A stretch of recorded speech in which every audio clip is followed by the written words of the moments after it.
So today I'm going to be showing you how to change this cigarette lighter socket. To get to that socket, we're going to have to take off the bezel. So by taking off the bezel, you're going to be able to swap out your stereo, change this plug as well, or change the lights behind the AC controllers. Even change the controller itself, you have to take it off to reach that plug. To get started, we're going to take off two Phillips head screws that are right there. Once you get those two screws out, you got to get the bezel off. So you pull this a little bit, but don't pull too hard because this is the thinnest part and you could break it. Just pull it back enough so you can get back one of the prying tools and then stick prying tools around it so you can pull out evenly.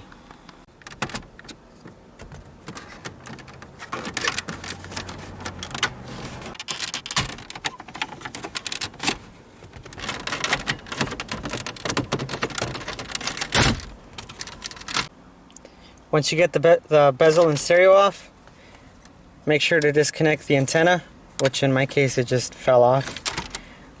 You can disconnect this clip to disconnect the stereo, and then right here is where you would be changing this socket out, which I've already done, but if you needed to do, you pretty much just unscrew it. Well, disconnect the power and the ground, and then unscrew it and it'll slide off the front. It's two pieces. Right now, my stereo is hardwired and it has both powers coming from a 12 volt constant. And so pretty much what that means is that the stereo can be turned on with the car off or on. It doesn't really care. But it's just a hassle that every single time I turn off the car, I have to turn off the stereo. So I'm gonna find 12 volt, switch 12 volt from the original harness, and then I'm gonna hook it up right here. Instead of the two going into the, both going into the same power, one of these is gonna be the constant, the other one's gonna be the 12 volt switched. So from this factory wiring harness, I stuck a needle on what I think is gonna be the switched 12 volts. And I've got a test light hooked up right there to a bolt on ground. And I'm gonna put the test light to that. And if it turns on and off while we open the key on and off, then that's the 12 volt switched power.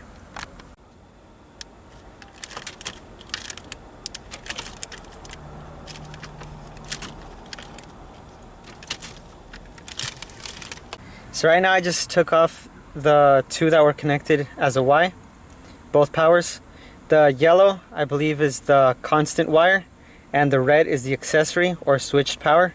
So I'm going to hook up the red to the Ford's yellow and black stripe, and then the yellow to the green and black stripe. I'm going to solder them together.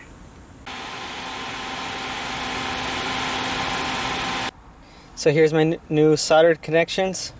I got them back on the stereo. I'm just going to hook up the antenna and then test it out. So right now the key's off. I can't turn on the stereo anymore, which is just what I wanted. Open up the key and it turns on by itself. I tell you the truth. Get a real. Turn the key off and the stereo turns off. Turn it on again, the stereo turns on. Perfect. So with the radio and the bezel off, you just need a 7mm to take off these four screws. And then this one right here is for your cigarette lighter plug. Just be careful because this one's going to be hot. To remove the cigarette lighter, there's going to be two screws. There's going to be one right there, another one over here. And then on this top part, there's going to be two going straight up that way. And then right here inside, there's going to be a clip right here, right next to this thing. There's going to be a clip right here you need to squeeze. So here I have the part out just so you can see where the screws are at. There's going to be two 7mm right here, 1, 2. Then there's two 7mm going up, and there's these clips that you got to squeeze in order to get the plastic part out.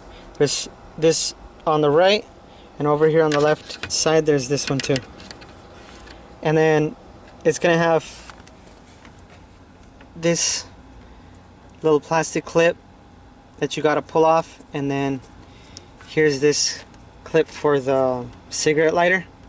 It's actually different than the top one. The top one was just like a little 90-degree socket that would fit on the back. I cut it off because it kept popping the breaker because it would move all weird.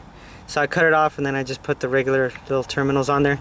I think I'm going to do the same thing to this side because it just doesn't have good contact like when it moves. Oh, it's probably just the ground actually. Got to tighten it. So that's it. Everything's put back together. The only thing is that I didn't change out this socket after all because everything was good. It just needed to be tightened. So here's what the socket is, the new one. The problem with mine was that it was like this on the inside, and the outside of the socket is actually the ground. That's where the ground hooks up to. So since it was all wiggly because it was loose, it didn't have a good ground. So sometimes when I had the plug inside, it would work and then not work. So when I took it off, I didn't replace it because it was good. All I needed to do was just tighten it up like that until now like it doesn't have any more play. So now that it doesn't have any play, it's got a good ground and it works all the time.